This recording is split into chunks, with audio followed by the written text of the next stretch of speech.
Hi, I'm Raj Kumar, President and Editor-in-Chief of DevX, here at the Clinton Global Initiative in New York, joined by Ken Wollack, who is of course the President of NDI, the National Democratic Institute, one of the world's leading organizations promoting democracy and governance around the world.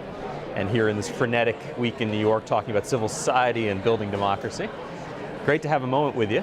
Thank you very much. I would only say one thing, that I'd like to say we support and don't promote, because ultimately we're standing behind people overseas.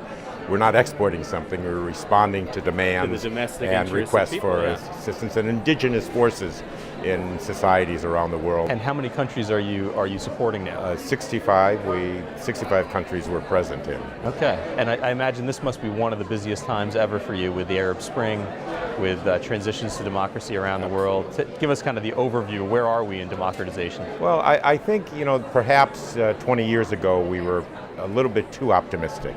The former Polish foreign minister, Bronislaw Geremek, once said that democracy doesn't necessarily go from triumph to triumph. And on one level, what you find is countries that have gone through a transition, and there have been many over the last 20 years, political institutions have to deliver. Democracy has to deliver.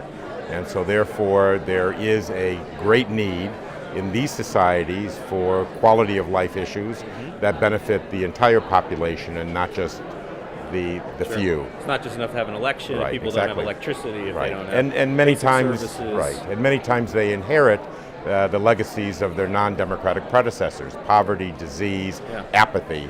And in these societies, the rebuilding of political institutions, the linkages with citizens, the demand from citizens, as well as the response from those political institutions are critical.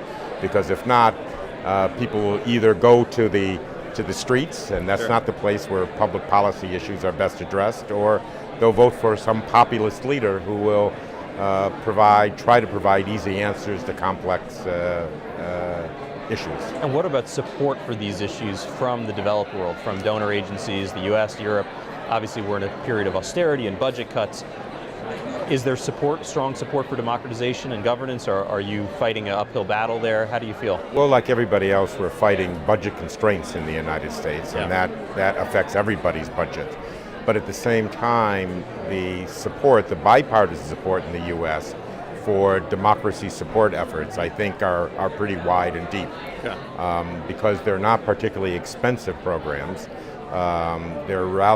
Requires a rather modest expenditure of funds. And they also see that we're responding to the demands of people on the ground, whether they be civil society activists, political party leaders, parliamentarians, or government officials, and women who are trying to assume greater political leadership in these countries against tremendous odds.